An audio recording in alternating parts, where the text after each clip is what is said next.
असीं हिन वक़्तु बदीन प्रेस क्लब में मौजूद आहियूं ऐं सुबुह जो सवेरे बदीन प्रेस क्लब जे मथे हाल काज़ी अब्दुल मजीद आबिद हाल में ओचितो बाहि लॻी वई, जंहिंमें लखें रुपयनि जो सामान पहिरियों सड़ी वियो। अचो त बदीन प्रेस क्लब जे जनरल सेक्रेटरी हाजी अब्दुल शकूर खां इन बाबति मालूमात वठूं। बदीन प्रेस क्लब जे मथे फ्लोर ते जिते काज़ी अब्दुल मजीद आबिद हाल आहे, जेको मुकमल तर डेकोरेटेड हो। हुन में स्टेज, फर्नीचर, इलेक्ट्रिक सामान, पंखा, साउंड सिस्टम समेत लखें रुपयनि जो जेको मटीरियल हो उहो मुकमल सड़ी खाक थी वियो आहे।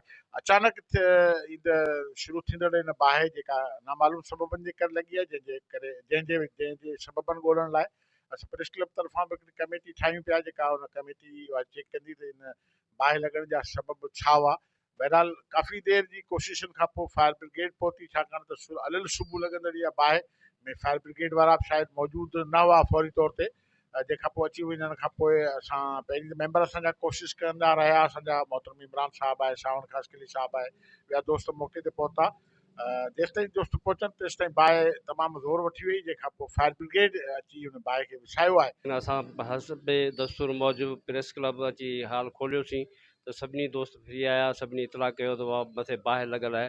काज़ी अब्दुल मजीद आबिद हाल जेको असांजो सेमिनार हाल आहे, उन में फर्नीचर, कालीन, ॿिया केतिरा ई सामान हुआ जेके लखें रुपए जो नुक़सानु थियो आहे। नाज़रीन, बदीन प्रेस क्लब में ओचितो बाहि लॻण सबबि काज़ी अब्दुल मजीद आबिद हाल खे जेकी बाहि लॻी उन्हनि जे बारे में बदीन प्रेस क्लब जे दोस्तनि खां वीचार वरिता विया, जिन ॿुधायो त लखें रुपयनि जो नुक़सानु थियो आहे।